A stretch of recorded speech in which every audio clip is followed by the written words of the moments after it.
All right, the Bucks. It is Talking Buccaneers with me, Fumane. Before Orlando Pirates kick off the new Betway Premiership campaign versus Sekhukhune United at Orlando Stadium. 5 p.m. kickoff, this one, after obviously a full house last week when we played the first game of the MTN 8 against Polokwane City, and obviously I think it's an understatement for me to say that this one is highly anticipated as well, just building on from the start we already saw from the club. I think there's already an expectation in terms of the club, in terms of the players, but as well as in terms of the turnout at the stadium as well. By this time last week, I think we'd already gotten the announcement that the house is a full house. The game has been sold out. It's not the case this time. I wonder if it has to do with the fact that the game is a bit later. It's at 5:30. But nonetheless, I do still expect that, there'll be a lot of people that are going to turn out to this one, and it's going to be a very good atmosphere, and it's going to be, an exciting evening for all of us to witness. I think it's going to be a bit cold, but nothing like Orlando Pirates to warm you up with their brilliant performance. Now, I'm gonna try not to stay on here for long. I've got a couple of things that I do want to talk about, but the first of which is kind of what to expect from Polokwane City, and then I'll come to Orlando Pirates and a few of my thoughts in that regard. I think in terms of them, like having watched their game against TS Galaxy last week, which they won and progressed to the semi-final of the MTN 8. I think, to be entirely honest, I was quite disappointed with the turnout of Sekhukhune. I know they go on to win the game and they qualify, and I know that Sekhukhune is quite a good team, all things considered. If you think about all the other teams in the league, the likes of Kaizer Chiefs and that kind of team, Sekhukhune is a very good one compared to those kind of teams. But I think I was quite disappointed just looking at their squad, looking at the players that they have and the way that they play, even looking at the head coach that they have. So they played in a 4-4-2, 2 banks of 4, with a back 4, left back, right back, centre back. And then they've got another 4, which consists of a left midfielder, a right midfielder, 2 central midfielders, and then they've got two players up front. And then the way that they want to play is, which was quite a disappointment to me. I beg your pardon if you see me kind of touching my jaw. I am feeling a bit sick. It's that kind of year, but the football doesn't stop. The work doesn't stop. But yeah, the way that they like to play is they're obviously set up in a 4-4-2, and, they'll set up with 2 central midfielders, kind of protecting the back 4, protecting the defense. In the case of last week, they had Miguel Tim and Mandi who were playing in front of not Mandi, I beg your pardon, Mkhize and Miguel Tim playing in front of the centre backs, quite deep, both of them, often interchanging, who will kind of drop into the back 4 sometimes, especially when they're trying to build up, having the centre backs spread and then having the central defensive midfielder, one of them, come and drop into the back 3 to help them try and play out from the back.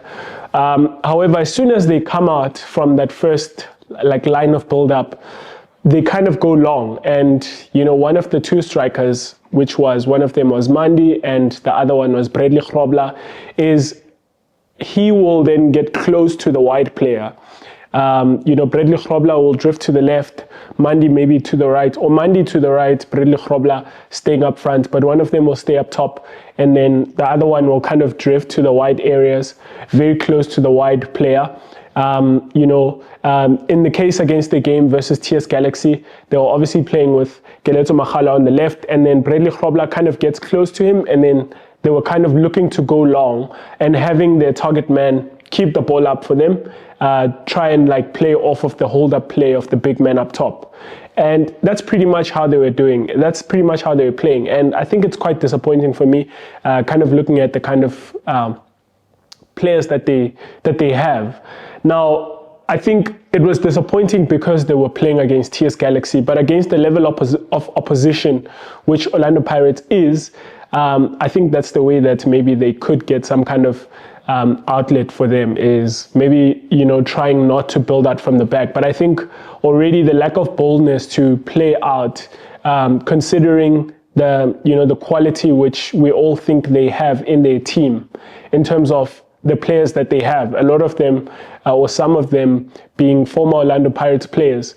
With the level of player that they have, their lack of boldness in playing out from the back and actually, progressing play and playing with the different lines, playing with the defensive line and then kind of progressing the play to the, creators and then creating the chances. I think a lack of seeing that for me was kind of disappointed in Sekhukhune, considering their quality. So that's kind of how they go. But I think that kind of strategy versus Orlando Pirates is the way that I would expect that they're going to deploy that, or they're going to double down and, press even more onto that kind of a way of playing. Is I do expect for them to be playing with two men up top, because someone like Bradley Grobler, who I think they're going to use a lot, and hence the signing, not only because he does bring goals, almost guaranteed at his advanced age, Bradley Grobler, to his credit, but he also kind of shapes the way the team will play, because, he's very good at hold-up play. Things seem to stick. The ball, when you kind of play it towards him, he can keep it up for you and he can get other players into it. So, people like Ngube on the right, Magalo on the left were getting into it by way of, they were looking for the man up top, but not really up top. He was drifting towards the wide spaces and then kind of playing it, putting it down on the ground for, Magalo to then pick it up and then be the one who's direct. And that's the way that I expect, Sekhukhune is going to play, which kind of makes it, the kind of setup that Orlando Pirates is kind of used to. This is the kind of that they prepare for in preseason. I think Bolton kind of played in a similar way. They had a big man up top and they had very explosive wingers. So they would go to their top man. He would keep it up for them. And then, the guys on the wings with the pace, with the mobility, with the speed, they would then be the ones who offer the threat for them going forward. And so I see that's kind of what we're going to expect, but Pirates is best prepared for that kind of thing. That's what we come up against a lot of the time. And maybe sort of the other thing to say is I was looking at the way that they press as well, Sekhukhune, and they go with the two guys up top. And it's so weird. It's because the two men will, maybe it's not weird, but for me it is, the two men will kind of try and press high up, but then the rest of the 8 players and the ninth one being the goalkeeper will kind of wait for, the opposition to come with the ball. And yeah, that's kind of how it was going. They were pressing, but it was kind of easy for TS Galaxy, in my perspective, to bypass at times that first line of 2 that was pressing them. And we know at Orlando Pirates how we kind of build up is that the goalkeeper is obviously involved, but then the 2 center backs will spread and then the wide full backs will kind of stay high, and then the 2 defensive midfielders will come, and which kind of gives us a lot of players in build up, which is about 7 players. And it seems very easy for us to play out from the back because of just the number of players that we have. And then the striker will obviously come in field as well, drop a little deep alongside the attacking midfielder, which is Patrick Maswanganyi, keeping kind of like this hole in front of their centre backs, who I foresee a case which they will not want to join in and follow our striker, lest they leave the space behind them and we can go direct. So I'm kind of expecting that kind of thing where we will easily kind of build out from the back because of the number of players, but more than that, the quality of players that we have in our build up. It's going to be easy for us to kind of bypass that line of pressure. And then I think the telling thing is, because it has always been and it always will be, are we going to be able to then break them down when they stay in those 2 banks of 4, when the central midfielders stay right in front of the center backs, and then the full backs they tuck their wingers to come close to them, and you've got these two lines and very minimal space to kind of operate. I think that's what the test is going to be, and because of that kind of leads me to what I want to talk about in terms of like how Pirates should line up. How Pirates should line up is how Pirates lined up in the previous game. I think that's how I would go for it. I think you're not really changing much in the way of a type of opposition. I think you're coming up against a sort of similar kind of opposition, and I think what we saw last week in our game versus Polokwane City is very close to how best we can line up against any opposition, any of the 14 other teams besides Mamelodi Sundowns, because obviously that is a very challenging fixture for us, and maybe we might have something to think about in terms of also just kind of thinking about our rest defense, and that sort of thing. But I think especially in what I would call less oppositions, the likes of Kaizer Chiefs, the likes of the rest of the league, I think what we saw last week is typically how we should go when we are trying to, carve open teams, which will look to maybe sit back a little bit and have us play and have us try and break them down. I think the combination of Sikhenduli and Sipombule in midfield is a very smart one. It's a very efficient one as well. In both attack and defense, I think what Sipombule lacks sort of defensively, Sikhenduli obviously makes up in that. But then Sikhenduli is such a Swiss knife, and he can do a lot of things because he's so good as well as he is defensively. I think he gives us something also going forward. He's very much of a complete midfielder, but one that is very good at all the things. So it's not a case of a jack of all trade who's very average at most things, but he's quite good at most things that he does.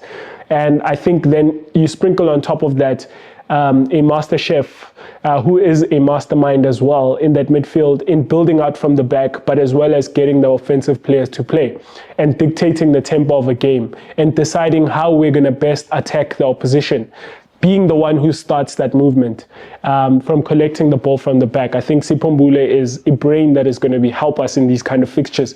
And I think those two in midfield, which is where I'm starting, it's guaranteed that they should play. And I think ahead of them, we saw Patrick Maswanganyi is still fabulous. I think he's still fantastic.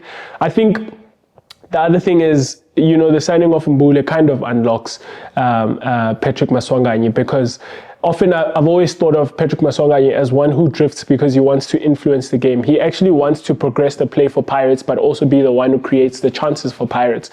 And that sort of thing limits Patrick Maswanganyi, because then people will start to question his contribution when it comes to the creating part of things. And you want him to be the one who receives the passes from Sipombule, not the one making the passes to where Patrick Maswanganyi should be to receive the passes from Patrick Maswanganyi.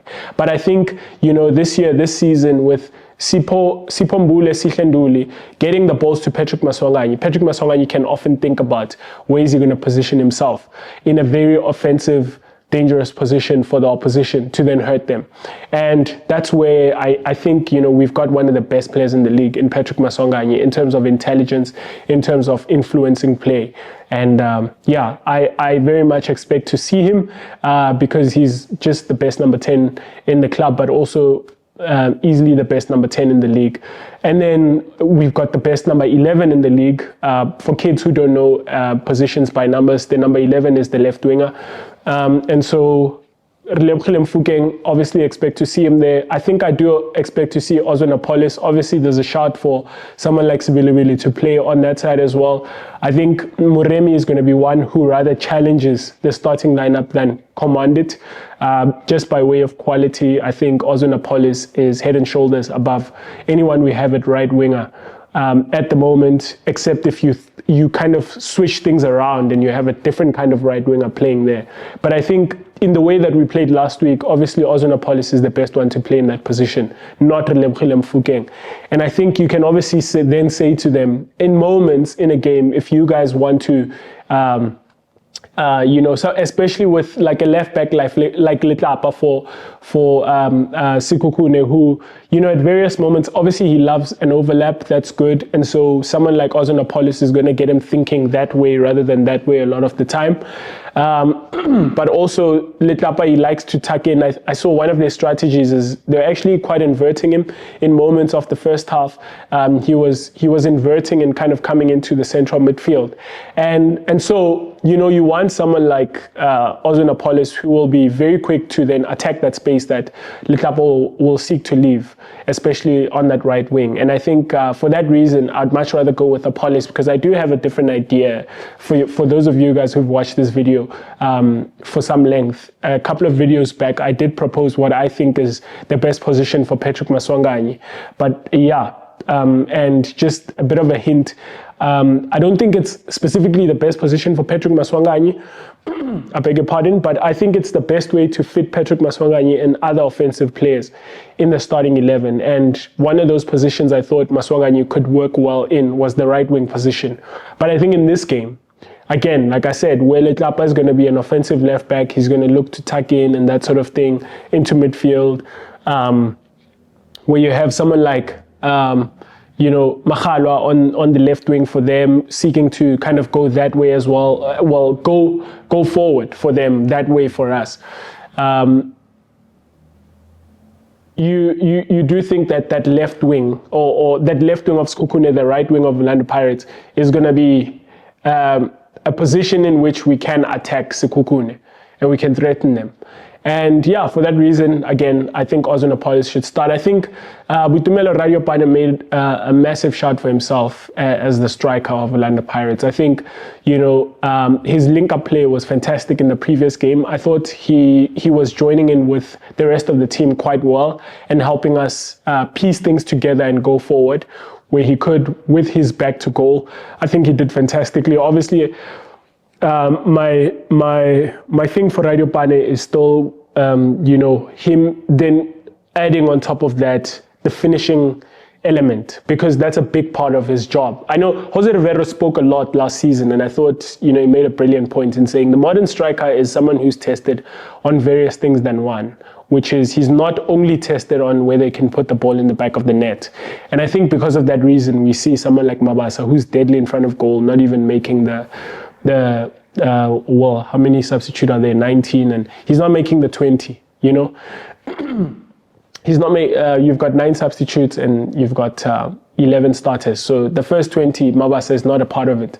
And I think it's precisely because, he's a deadly finisher, but maybe a bit lacking in the way of what Boitumelo Radiopane offers Pirates in link-up and combination with the front players. He's sort of, the one who can make the two offensive sides stick together.